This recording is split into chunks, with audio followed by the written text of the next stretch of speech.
जिसे ओबीसी कहा जाता है, जिसका मैं नेशनल प्रेसिडेंट हूँ। मुल्क की आजादी के 72 साल में इस देश में जानवरों की गिनती हुई, कुत्तों की गिनती हुई, हिजड़ों की गिनती हुई, मगर जो हम लोग हैं 52% ओबीसी के लोग, हमारी गिनती नहीं हुई। ओबीसी के लोगों को ब्राह्मण हमेशा इस काम पे लगाता है कि इनको मुसलमानों से लड़ाई करने के काम पर लगाते रहो। जब ये मुसलमानों से लड़ाई करने के काम पर लगे रहेंगे तो ये अपने हक अधिकार की आवाज बुलंद नहीं करेंगे, और जब ये अपने हक अधिकार की आवाज बुलंद नहीं करेंगे तो इनके हक अधिकार पर ब्राह्मण कब्जा कर करके रखेगा। आजादी के 72 साल में हमारी गिनती हिंदू के नाम पर करते रहे और हमारे सारे हक अधिकार पर ब्राह्मणों ने कब्जा कर लिया। 1992 में जब मंडल कमीशन का मामला खड़ा हुआ था, ओबीसी के लोग अपने हक अधिकार की लड़ाई लड़ रहे थे, तो ब्राह्मणों ने बाबरी मस्जिद का मामला खड़ा कर दिया, राम जन्मभूमि का मामला खड़ा कर दिया, और ओबीसी के लोगों को बाबरी मस्जिद के मामले में आगे कर दिया, राम जन्मभूमि के मामले में आगे कर दिया, बाबरी मस्जिद गिरा दी गई। और जो ओबीसी की नौकरियां थी, जो 12 करोड़ नौकरियां ओबीसी को मिलने वाली थी, वो ओबीसी को नहीं मिली, उस पर ब्राह्मणों का आज भी कब्जा है।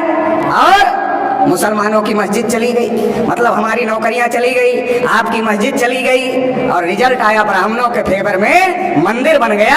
अभी मोदी जी अपने को ओबीसी कहते हैं, मगर उन्होंने ट्रस्ट घोषित किया, ट्रस्ट में एक भी ओबीसी के आदमी को मेंबर नहीं बनाए। जब मुसलमानों से लड़ना है तब हम हिंदू हैं, जब हम अपने हक अधिकार की बात करते हैं तब हम हिंदू नहीं है। मुसलमानों से लड़ाने के लिए हमको हिंदू बनाते हैं, और इस देश में हिंदू है कौन?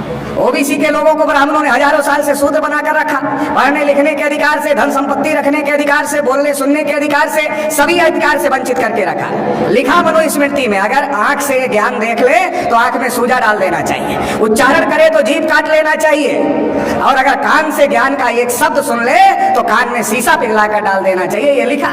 शेड्यूल कास्ट के लोगों को अछूत बना के रखा, आदिवासियों को जंगल में रहने के लिए मजबूर किया, तो देश में हिंदू है कौन? ब्राह्मणों ने हमारे ऊपर इतने जुल्म ढाए, हमें अछूत बनाया, हमें शूद्र बनाया, हमें जंगलों में रहने के लिए मजबूर किया, तो हमारा धर्म और ब्राह्मण का धर्म एक नहीं हो सकता। हम हिंदू नहीं है। आप रामायण पढ़ लो, महाभारत पढ़ लो, गीता पढ़ लो, वेद पुराण पढ़ लो, श्रुति स्मृति पढ़ लो, कहीं पर भी हिंदू लिखा हुआ नहीं है, क्योंकि ये हिंदू हिंदी भाषा का शब्द नहीं है, ये हिंदू संस्कृत भाषा का भी शब्द नहीं है, ये पर्शियन भाषा का शब्द है, जिसका अर्थ होता है हारा हुआ, नीच, कायर, काला, चोर, गुलाम।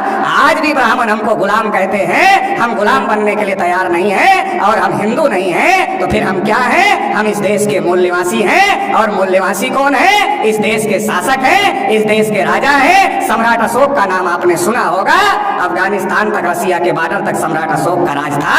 हम लोग उस वंश के लोग हैं, इस बात को हम लोगों को समझने की जरूरत है। भारत के मुसलमान कोई अरब ईरान से आए हुए लोग नहीं हैं, हमारे डीएनए के भाई हैं, हमारे खून के भाई हैं। जब ब्राह्मणों ने हमारे बुजुर्गों पर जुल्म किया तो हमारे बुजुर्गों ने इंसाफ के मजहब को पसंद किया और इस्लाम को स्वीकार किया।